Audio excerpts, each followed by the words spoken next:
Malam itu jalan tol sunyi, tapi sejarah justru mencatat salah satu peristiwa paling kelam dalam babak penegakan hukum di negeri ini.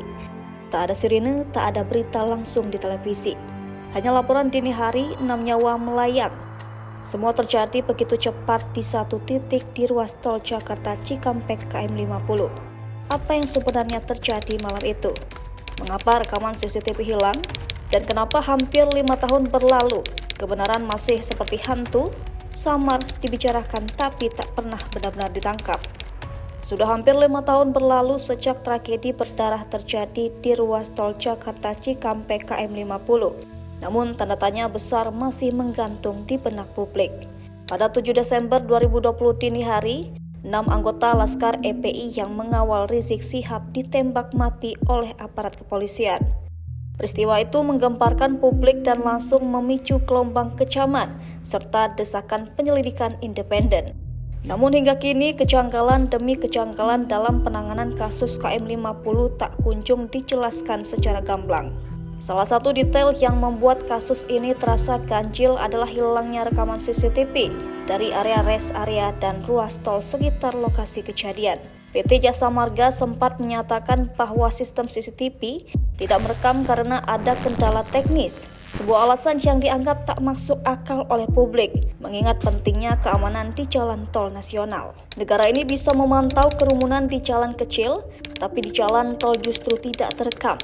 Rakyat sulit percaya, ujar aktivis HAM dari Kontras kala itu. Polda Metro Jaya melakukan rekonstruksi kejadian, namun banyak pihak menilai ada narasi tunggal yang dibangun tanpa konfrontasi keterangan dari saksi-saksi luar institusi.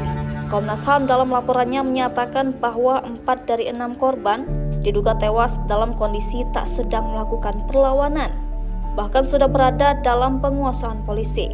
Laporan itu menyebut adanya indikasi pelanggaran HAM.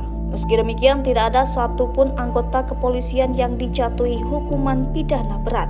Bahkan setelah 2 hari tersangka polisi meninggal dunia dalam kecelakaan. Pengadilan yang digelar terhadap 2 polisi berakhir dengan vonis lepas.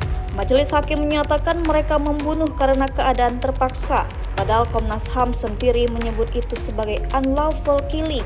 Apakah hukum hanya tajam ke rakyat tapi tumpul ke aparat?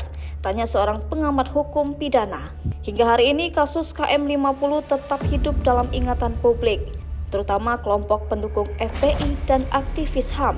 Setiap peringatan 7 Desember, tagar usut tuntas KM 50 dan keadilan untuk Laskar FPI kerap muncul di media sosial.